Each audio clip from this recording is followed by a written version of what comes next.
Hello and welcome to Odds on Champions League Matchday. 4 games on Tuesday with Alvaro Romeo, with Dani Fisichella, our star lineup to analyze these games with the group of death, of course, Milan, PSG, Borussia Dortmund, Newcastle, and so many games to analyze, to talk about football, bets, odds. So remember, as always, we want to know your opinion. Already many comments from Ireland, from Canada, from all over the world. So leave your comments, your tips, press the like, subscribe. And now let's go on with the show.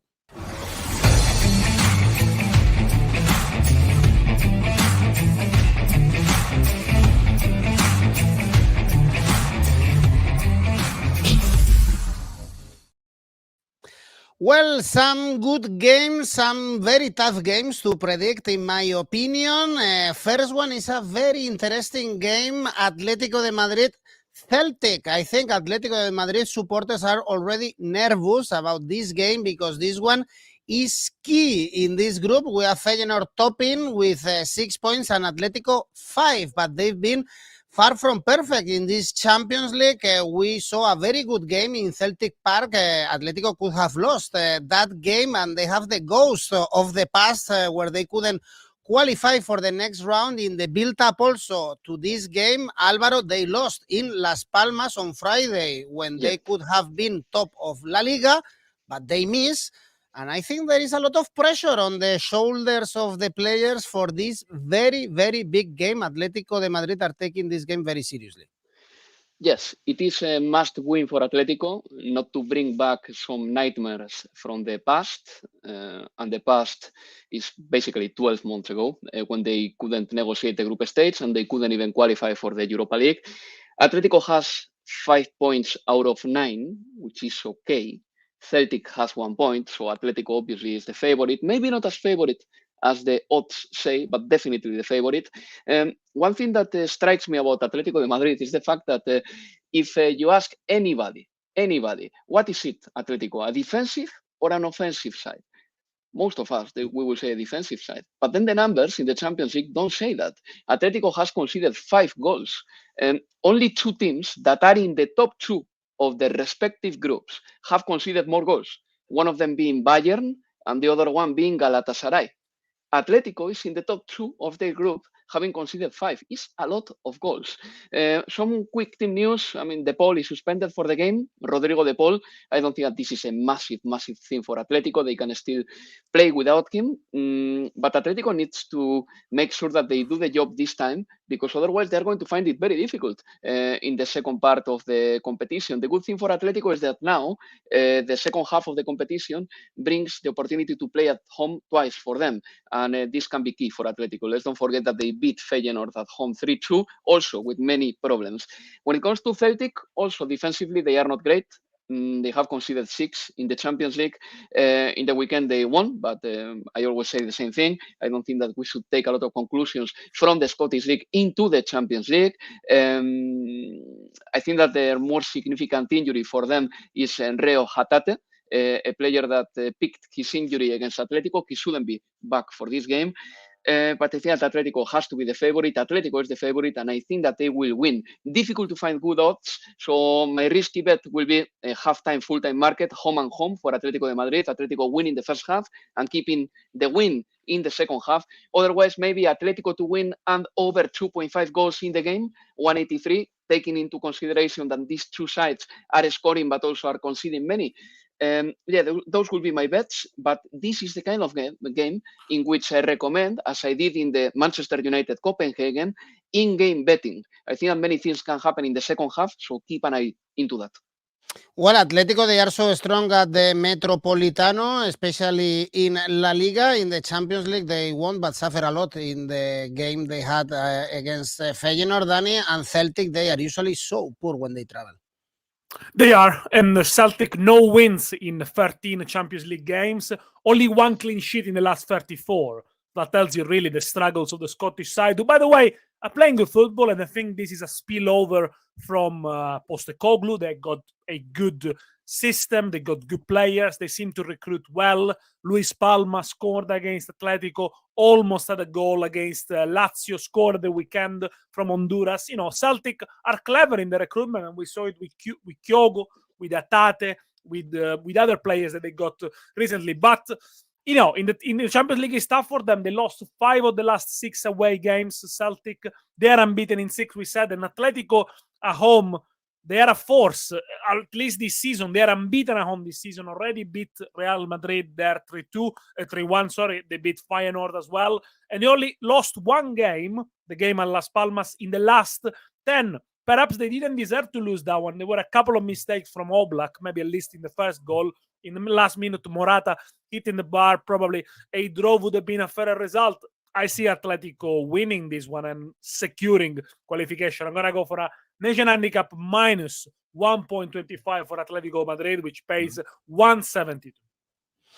Well, over, most of our audience are going for an over for both teams to score, probably seeing goals at the Metropolitano. Everyone expects here a victory from Atletico de Madrid and reaching 8 points. Then they have Lazio at home, Feyenoord away. The qualification will be easier. Let's see which team goes together with Atletico de Madrid, Lazio or Feyenoord. This is a key game, very difficult to predict, in my opinion, at the Olímpico. Even if we see the odds, Lazio, they are favorites, slightly favorites, but difficult to trust them. They lost, Dani, against Bologna. They were also worst in the game they play against Feyenoord in the Champions League.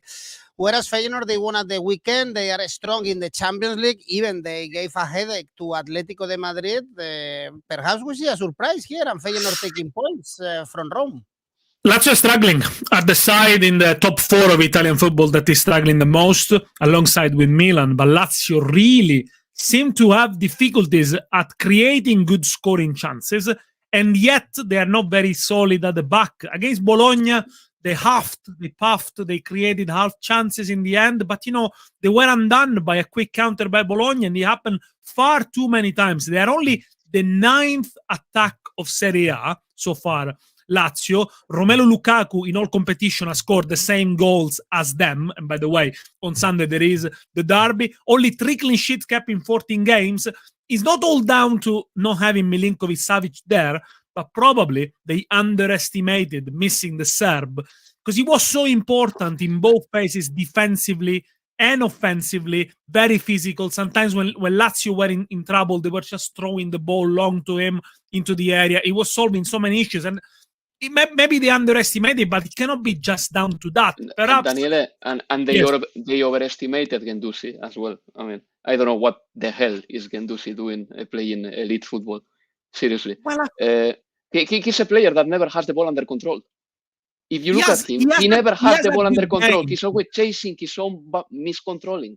He's awful. Milinkovic-Savic is million times better. No, but I agree. I think Milinkovic-Savic should have been replaced by Kamada in terms of quality. The problem is that Kamada and Luis Alberto are very similar, so they need somebody with a little bit more of a defensive attitude. And I do agree with you with Guendouzi. It is disappointing. He has played well, but sometimes when he starts from the first minute, it's disappointing. And it's no surprise that Sarri has used Vecino quite a lot because he trusts him more. He seems like a more solid choice. Lazio, they're struggling. They always concede in the last 22 Champions League games. They really struggled against the intensity of Feyenoord in the first half in the reverse leg. Last year, they finished 4-2 for Lazio when they played in the Europa League, but then they got knocked out. They lost 1-0 in the Netherlands. Feyenoord only took clean sheet in the last 7 points behind PSV. So it's not all rosy for Feyenoord, which you would say perhaps they got a better squad than PSV, but they're so behind in the league. Over 2.75 goals for me here. That pays too. The goals market is a good one. Also, we saw both teams to score in all the games played by Lazio because the full-time market, Alvaro, is very difficult. It is very difficult, not for me at all. And I think that in this particular stage of the Champions League, the 4th round, I am always more than happy to pick odds from 160 onwards. And if for our listeners are not enough, you can always mix them up with something else and create like an ACCA. And I think that both things to score 163 is pretty decent here, because I think that Feyenoord are going to score and Lazio are playing at home, and I expect them at least to score one. Also, over 2.5 goals, 175 is for me. I like that one too. The goals market is my favorite here. When you look at Lazio, well, the truth to be told is that they have been okay, even good at home. They suffer only one loss at home this season. Atletico or Atalanta couldn't win here, and they have had 3 straight wins at home.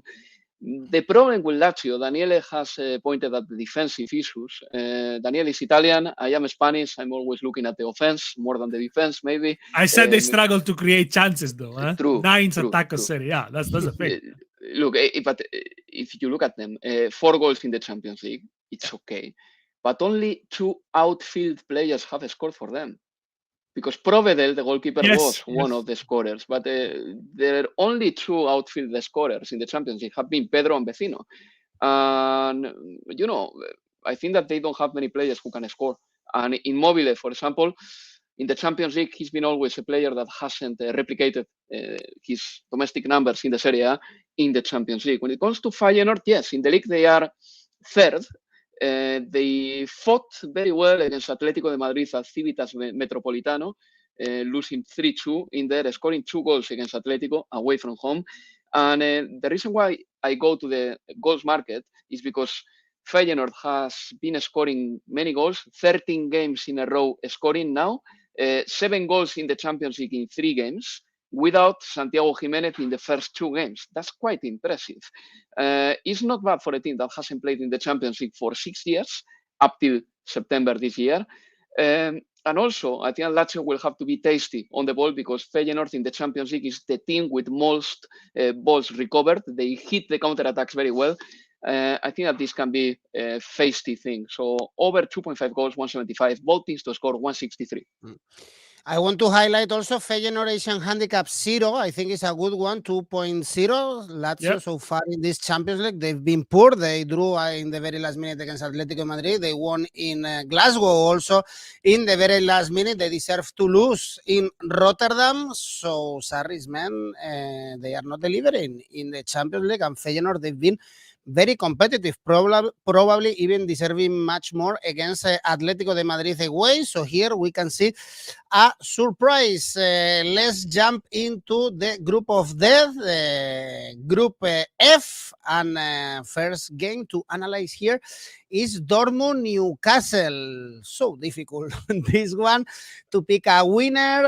The bookies know that, so pays the same, Dortmund to win or Newcastle to win. The draw is 3.8. We saw a big surprise, I believe, in the reverse fixture in St. James's Park with Dortmund getting the 3 points, but then at the weekend we saw Dortmund thrashed by Bayern 4-0, and we saw Newcastle beating Arsenal. So perhaps, Alvaro, the good idea here is again going for a low scoring game as we saw in Newcastle? I'm going to go for a draw at 30 minutes, but I was wondering, Edu, if it's possible that Daniele starts now, not me, just because I've got a terrible background noise. I don't know why. Can Daniele speak? And I Your turn, please. Close Alvaro the window. Show his cards first. Yes. Okay. Well, Borussia Dortmund, Newcastle. Look, Borussia, extremely hard to judge. The defeat against Bayern was the first in the last 9 games, but yet they got trashed by Bayern. But does it come as a surprise? They never beat Bayern. Even last season, when they were so close to win the league, they couldn't beat them. I see the record in the last 5 games is 17-6 for Bayern. So can we take that as an indication where Borussia are? Well, certainly they're not at Bayern's level, but we know that. How are they going to react mentally? Will they implode? Or will this Borussia Dortmund that this season don't have many stars? There is no Sancho, there is no Haaland, there is no Bellingham, but they look like more of a cohesive team, more compact. They work for each other. Will they stick to it? And at the end of the day, they were never going to win the Bundesliga, so it doesn't matter. They failed to score only 3 times this season, this Borussia Dortmund. And against Newcastle, they started the game really well in the first 20 minutes, had a lot of chances. It was a game where both could score more than a goal. There were a couple individual mistakes there, but I think Borussia really held their own. At times this season, they've been a little bit boring, borderline predictable, but maybe that's what they need, a little bit of normality. So it's not a foregone conclusion, this game. Newcastle, on the other side, probably didn't deserve to win against Arsenal. There were a lot of polemics, but they're in a good form, in a good moment. Earlier in the week, they beat Manchester United 3-0 away. I know Man United are a mess, but still, you had to go to Old Trafford and score 3 goals. They beat Manchester City 1-0 a few weeks ago in the League Cup, still with a lot of changes. They're getting better. I think the physical condition of Newcastle is doing really, really well. Only 1 defeat for Newcastle in the last 12 games. They got the second best Premier League attack, 27 goals. And this is something you have to take into account, especially in this group.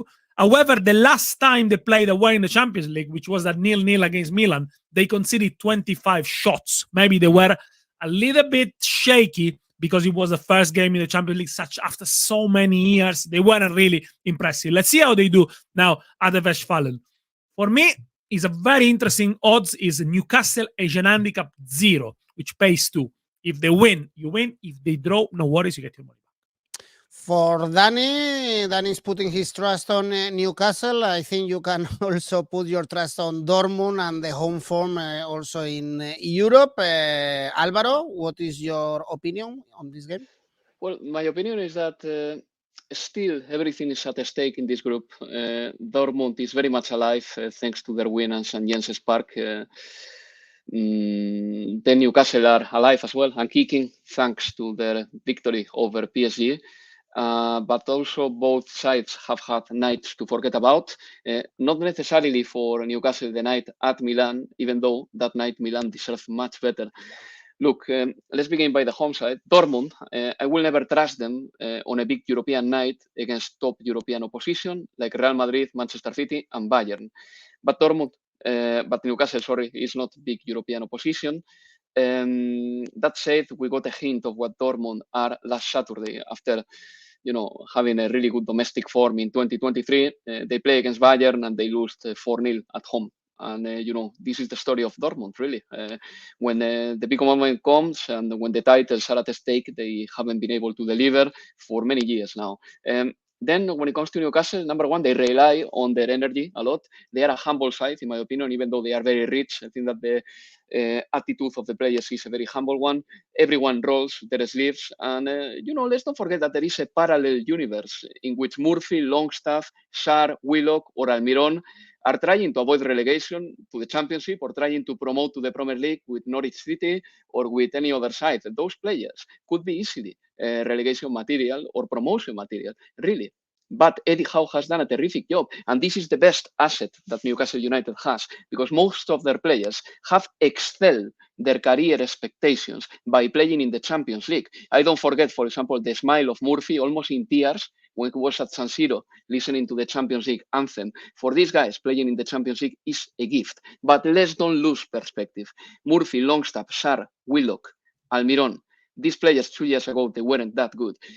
I cannot plump for anybody. I'm not going to incline myself for any side here, even though I think that Newcastle has less naivety than Borussia Dortmund. I think that the Premier League prepares you for difficult games better than the Bundesliga. And I think that the Premier League also has more styles. And Newcastle, therefore, maybe is more suited to all the styles that they can encounter in the Champions League. But I'm not going for the full time here. I'm going to go for the draw at 30 minutes, 173. Okay, it could be a cautious game, so this is good if your bookie has this market. This one is a coin flip, and I agree with Shakhtar. Someone mentioned the under 2.5 goals and actually pays well. I think it's a good option, 2.27 if you go for a low scoring game, as we saw also in St. James's Park. Well, both teams have 4 points, so this one is key to see which one is going to the next round. In this group, we also have Milan PSG, and we have Milan completely broken. We saw a really bad Milan against Udinese. Udinese had not won a single game this season until they went to San Siro and win. Even Maignan made a couple of saves. Dani, this Milan, they are winless in the last 4, apart from the game against Napoli. Probably they could have won. They've been absolutely awful, and PSG is on fire since they lost to Newcastle. So one of my favorite odds of this show is PSG to win, to be honest. PSG is on fire, like Pioli, who used to be on fire, but now might get fired, but not just yet. But it's a bad moment for Milan. Probably not the worst they had under Pioli. Last season, in January, they were in a worse state, and Pioli then reverted playing with a back 3. They made them more solid defensively. I don't think it's quite there yet.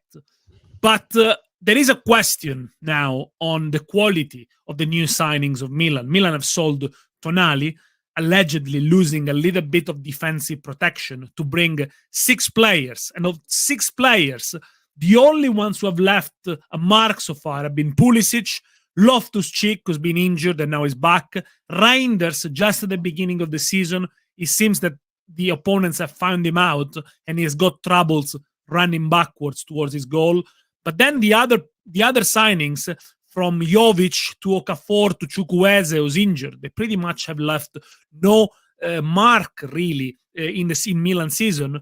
And Milan are struggling because the players seem to have regressed to the low confidence form, to the way they were playing when Pioli arrived. They almost need somebody to give them a kick in the backside. Milan is even thinking to bring him back Ibrahimovic in a role of a sort of a tutor for these not so young players anymore, because Ibrahimovic was so important in the dressing room when they won the Scudetto 2 years ago, because the roster was young. But now they matured, but they still seem not to have that maturity and the self-belief that get them over the line in difficult games against Udinese. Sorry? They can bring Maldini, Fabio Capello. Maldini, no?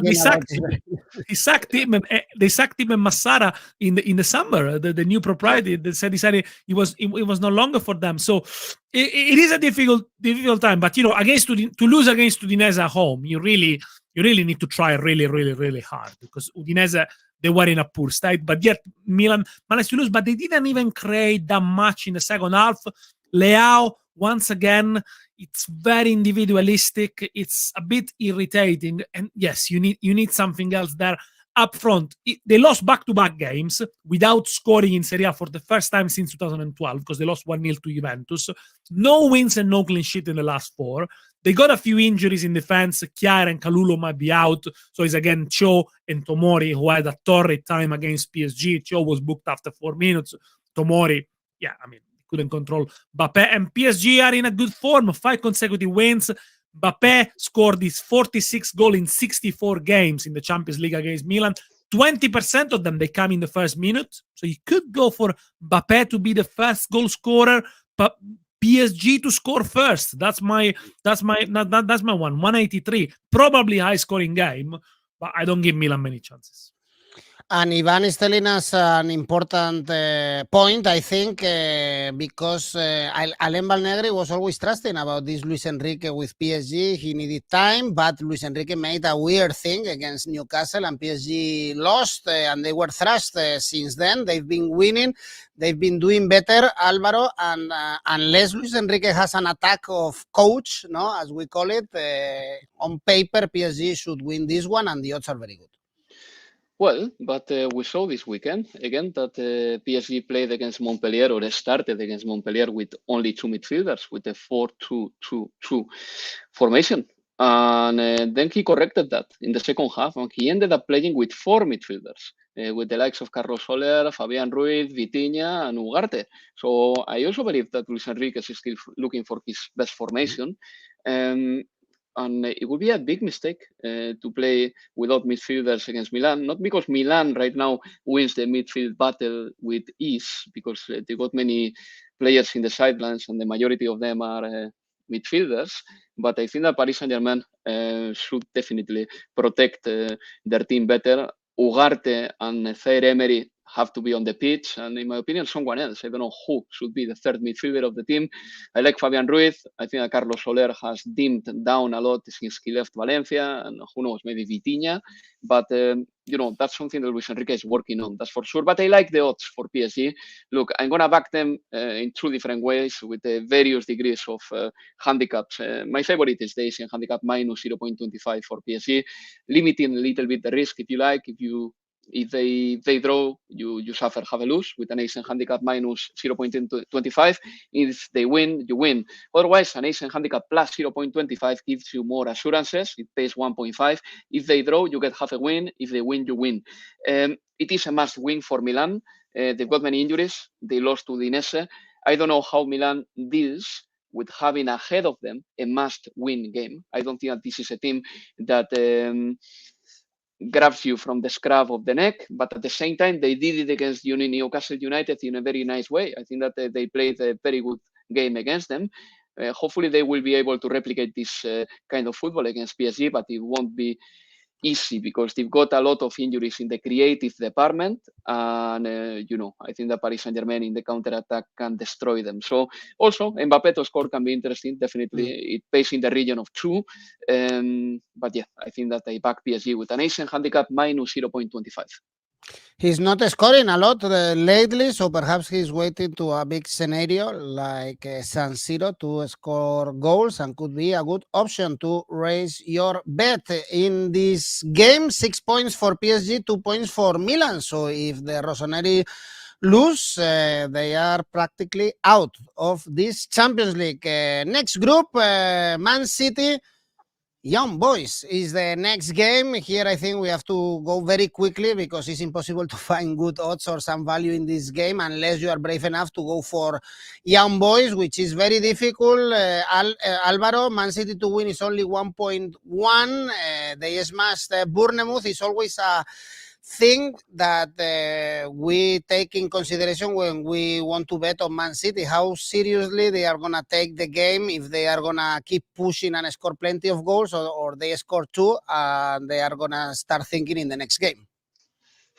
Yeah, well, let's see how it goes. I'm going to back Manchester City. I'm going to believe that they are going to score goals. Manchester City to win at 30 minutes is something I like here, 167. And I also like over 1.5 goals in the second half, 170. So as you see, I've got good vibrations for the first half and the second half as well, because this season I have seen Manchester City deciding games in the first half, like they did against Bournemouth, like they did against Brighton, or winning them easily and comfortably in the second half. Yeah, it's very one-sided. Only thing is Erling Haaland playing. I don't know. Yesterday he couldn't train because he got a knock in his ankle, and I don't know if he's going to be rested for this game or not. That's a possibility. If he plays, look, Haaland to score 2 or more goals pays 2.7, but I wouldn't go for that because I think Haaland could be rested. When it comes to Young Boys, 2 straight wins in their league, but again, how do you translate this in the Champions League? I mean, they are pretty much doomed for this game. Their goalkeeper, Razziopi, is the second in saves in the Champions League. They are suffering a lot this year. And I think that Manchester City is going to win this comfortably. Over 1.5 goals in the second half, maybe my favorite, 170.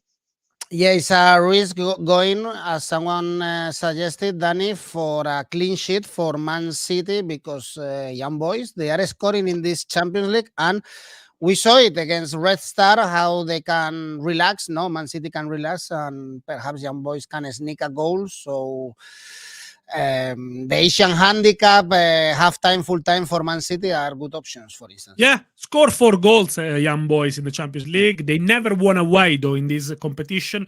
But when it comes to Manchester City playing at the Etihad, they are so reliable. They won 22 consecutive home matches in all competition. That's the second longest run in history by that English team. You have to go back to the previous century, to 2 centuries ago, to find a better streak. But they're also unbeaten in 27 home matches in the Champions League. By the way, the record is Liverpool 30 between the 1976 and 2001, so ages ago. But they tend at home to close the game and to put the game to bed very, very early. They went into the halftime against Bournemouth with a 3-goal lead. And I look at the stat that is really impressive. They had a 3 or more goal lead at halftime in 28 games in the Premier League since Pep Guardiola took charge. And that's almost twice as many times as any other side during this period. The second one is Tottenham with 15, which means they've been so dominant. And, 3 goals lead at halftime. It's massive in the Premier League. And yeah, they can be matched. I think it could be similar. Maybe not 3 goal leads, maybe 2 goal leads in the halftime. I'm going to go for Manchester City, Asian handicap 1 in the first half, 170.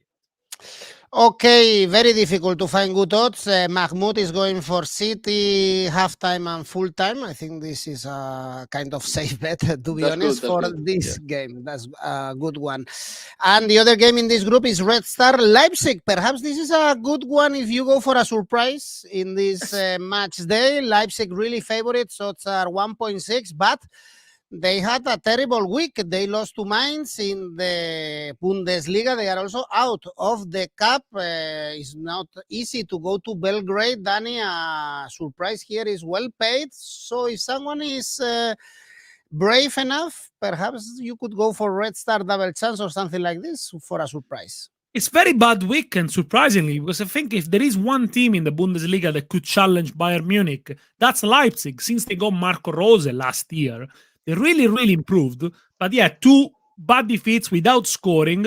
And that really surprising for the second best defense of Bundesliga, which conceded only 9 goals to lose 2 games in a row. They won the last 3 away games in the Champions League. Leipzig, by the way, they should be qualifying easily, but against Red Star in the reverse fixture, also the Serbian had chances. Look, the Serbians concede a lot of goals, always concede in the last 11 Champions League games. They score quite a lot as well. So normally the average is over 3 goals when Red Star plays, but they haven't won in the last 7 Champions League games, Red Star Belgrade, since 2019 against Olympiacos. So it's not easy for them to get the points here, but there could be a surprise. And I think it could be a first half 1x, 178. I'm not convinced Leipzig. They might be going through a rough patch, and going to play to the Maracanã is never easy. 1x in the first half, 170. And Red Star, they are also scoring in this Champions League. 4 goals scored so far. They even scored against Man City. Both teams to score is 1.7, Alvaro. Yeah, because in the Champions League, the average goals per game is 3.1. There is 1 goal every 29 minutes. I mean, it's pretty decent. And I always say the same thing. Clean sheets in the Champions League are not happening as much because whenever a team has a chance, pretty much everyone has quality up front. And Red Star, they have been offensive at times in the Champions League. It's true that at home, they are a very good side. No losses at home this year, which is quite incredible in 2023. But at the end of 2023, they are going to play at home against Leipzig and then against Manchester City. And then perhaps they suffer 2 losses at home this year by December 2023, by the end of December. But let's see how it goes, really. Red Star is the team with more tackles in the Champions League because they don't have a lot of possession. They've got aggressiveness when it comes to recovering the goal. And unsurprisingly, the 2 goalkeepers in the Champions League who have done more saves are the goalkeepers of Young Boys and the goalkeeper of Red Star, just because they are playing against very offensive teams like Manchester City especially, but also Leipzig. When it comes to Leipzig, look, I think that they are the main candidate to finish second. I have no doubt that they will finish second. This weekend they were disappointing. They lost against a team that is in relegation. But still, I'm going to back Leipzig here. I think that the odds perhaps could tell you, yeah, why don't you handicap Red Star with a positive handicap? I prefer to go for something different, actually. Leipzig to win 160, I like it as it is. Or Leipzig to win and over 1.5 goals in the game, 180. Well, you have trust on Leipzig, also Amir Hossein, also Elfas, Albert. Things like me, double chance for Red Star is 2.5, so it's a good option if you go for a surprise. But I think, as Alvaro is saying, that this group is done. Man City will top the group. Leipzig will be second. Same as Group H. Barcelona will top this group. Porto will be second. But let's see what happens in this match day. Barcelona, they are playing against Shakhtar Donetsk, and here perhaps we see a surprise as well, or it's good to back Shakhtar Donetsk with Asian Handicap plus something, because Barcelona, they are not thrashing any team. If they win as they won at the weekend, they do it by really close margins, 1-0 again against Real Sociedad, since Xavi is in charge, is the team with more 1-0 victories in La Liga by far distance. And Shakhtar, Alvaro, they put a fight in Barcelona 2 weeks ago, especially in the last 30 minutes. They had chances and they could even got a draw because Barcelona, they relaxed. Of course, and I totally agree. I also think that that game against Shakhtar was probably the first big presentation of Fermin. He played really well against Shakhtar Donetsk, scoring a beautiful goal. But it was a difficult day for Shakhtar, that one at Montjuic, because they were using a new coach, Marino Pusic, and they played really well. I think that the pressure up front from Shakhtar worked. I think that they had chances in the second half, and they were very competitive. That's why I think that going for Barcelona winning this game, it's something that is logical, but at the same time, we shouldn't take as a given. I think that Barcelona this season, look, they have been awarded with a very favorable draw in the Champions League, and this is great because they are going to be playing Champions League football in February. Again, they haven't done it for a couple of years now. And Barcelona has the best goal difference in the tournament. If someone didn't watch football and they just went to Wikipedia or to the Champions League website and checked the numbers, they would say, oh, Barcelona have been amazing. But that is far from reality. The team, and I saw that very clearly against Real Sociedad on Saturday night, struggles to control the big games. I don't think that Xavi has the self-demand needed for a top side. Players like Alejandro Balde or Joao Felix cannot be undisputable starters after having 5 or 6 poor games. And sometimes they rely a lot on Ter Stegen and Araujo to keep them safe, as it happened the other day against Real Sociedad. And then Xavi wants to play in a certain way, but Barcelona doesn't play that way. This is the biggest failure of this manager. They are disjointed as a team. They lose possession quickly. They concede many chances. I don't like this Barcelona. I just don't like this Barcelona. And I think that some performances, like Koundé's one, have been below par for a year and a half now. Christensen, in fact, has been million times better than Koundé.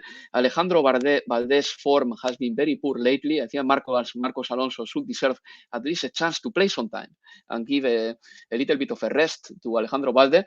But I'm going to blame Xavi for this. He hasn't improved any player lately. The best thing he has done has to bring out players from the academy. And I think that with Pedri and with Frenkie de Jong, but especially with Pedri now, Barcelona will improve. The other day, Pedri against Real Sociedad played in the second half, didn't do much, but he gave the pass of the game to Gavi, but Gavi couldn't score.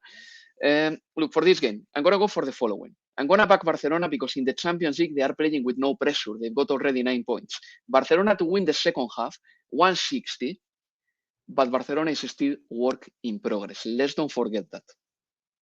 Well, I was checking the Asian Handicap Plus market, as I was saying before, Dani, and Shakhtar Asian Handicap Plus 2 pays 1.75. So even you get money back if they lose by 2 goals margin. And this is difficult because Barcelona, they are not scoring enough. And a player that Alvaro mentioned, Joao Felix, is starting to be criticized again. He scored in the first game. He played, and since then, nothing. Well, Lewandowski's back, which is a good news for Xavi. And I agree with you. I think the line +2 for Shakhtar, it's wrong. I don't think Barcelona have been so dominant in the reverse fixture, especially in the second half. Shakhtar really did well at 10 shots in the second half. They came out a little bit more. Depends what kind of Shakhtar we see. If they are confident enough to take the game to Barcelona, they might cause an upset and score 1 or 2 goals. They had a decent season so far. Third in Ukraine, only 1 defeat, beat Dynamo Kiev the weekend, and this is the biggest game of Shakhtar season, played in Hamburg. It's going to be a full house. Everyone is going to go and watch Barcelona, of course, but they're going to receive a lot of support. Barcelona, on the other hand, only lost 1 game this season, El Clásico, where I think we're a little bit unlucky. Maybe Real Madrid didn't deserve to win. Barcelona showed a little bit of inexperience, perhaps in the later stages of the games. But yeah, I totally agree with Alvaro. It's not a side. I think the numbers are deceiving in this case for Barcelona. It is true they are the side in the top 5 European leagues who kept the most clean sheet in 2023. Second is Juventus, but yeah, I mean, we should expect. Whereas from Juventus, that's exactly what we expect. From Barcelona, we would expect something else. Both to score for me, 193.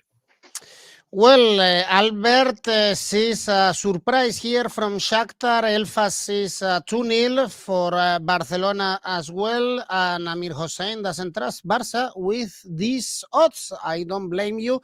The odds are very low. They are higher even to back Porto at home against Antwerp. Probably Antwerp is the worst team in the Champions League so far. 12 goals conceded, 0 goals. They look really poor. Even in the Belgian league, they are 6th. Porto, they are far from being perfect, especially in the Portuguese league. They even lost at the weekend, but they won comfortably in Antwerp, Dani, and I love these odds for Porto, to be honest.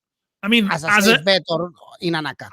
As in the reverse fixture, we said Porto was paying around 2.8 to win Antwerp. We said that's a safe bet. You should go for it. And they dismantle Antwerp. So, yeah, the odds are excellent here for Porto. If they win this one, they're basically qualified. Yeah, the weekend lost 1-0 to Estoril. They had 19 shots, 70% possession. It wasn't their day. Third defeat of the season, by the way, which leaves them quite behind Sporting and Benfica. So it's not going to be easy to make up ground for this Porto side that, yes, it is stuttering a little bit. Doesn't change much from last season. Still the 4-4-2, very organized. Maybe they lack a little bit of spark, a little bit of creativity. Winless, by the way, in the last 2 home games, Porto in the Champions League without scoring, 0-0 with Inter, 1-0 defeat against Barcelona. When it comes to Antwerp, a very good win at the weekend, 3-2 against Genk. They need it because they are 11 points behind Union Saint-Gilloise, and Antwerp won the league last season in dramatic fashion, but they've never been a high-scoring side, even last year, and that's probably what cost them a lot in the Champions League. No clean sheet in the last 7, only 1 away win in the last 5 for Antwerp. I think is a Porto win, fairly comfortable. Asian handicap minus 1.25, 188 for the Portuguese side. I understand this tip, to be honest. Elfas Porto over 1.5 goals. Alvaro, you see also this game as an easy one for the Portuguese side? I'm going to believe that because I kept it for my safe bet, so they better perform and do what I want them to do. But look, I'm going to be very contradictory with myself here. Number 1, I'm going to analyze what Porto's reality is now. And number 2, I'm going to give you my odds. Porto, to start with, they've got their poorest scoring numbers since the 2005-2006 season. They have scored in the league 13 goals, 1-3. That's nothing. That's nothing. The Portuguese league has 18 teams, all right? 8 of them have scored more goals than Porto. How can this be explained? I think that they've got some creative issues. I think that Nico González, the former Barcelona and Valencia player who was signed to offer some spark, hasn't delivered at all. He has had problems in defensive transitions. And Sergio Conceição has been critical of that already. And then Taremi. Taremi, for me, is the big name. Last season in Portugal alone, he scored 22 goals. This season in 10 games, he has scored 2. Taremi's drop in form explains why Porto as well is scoring such a small amount of goals. But all that said, they are playing against Antwerp, and Antwerp has disappointed me a lot in the Champions League. I think that they were going to be a little bit more competitive. And I think that in this game, Porto can find again some goals. I think that they can do it. I think that they can score goals. Porto to win 140. Yes, that is my safe bet. And Porto and over 1.5 goals in the game. Porto to win and over 1.5 goals in the game, 160. That will be my favorite bet, and that is very contradictory with my previous analysis. But I think that this is going to be what happens. Really, it's time for Porto to wake up. Taremi to score, a player that you mentioned is around 2. Amir Hossein Yeah. is telling Brilliant. us. So could be a good one. Last season, we saw Bruges very competitive, and into the last 16 round this season, the Belgian team is not delivering, and Royal Antwerp, they've been so poor. Well, Alvaro, I think we know your safe bet, but tell us again. Yeah, it's very easy. Porto to win 140. Dani Fisichella. Atletico Madrid, Cholismo, to win, 134.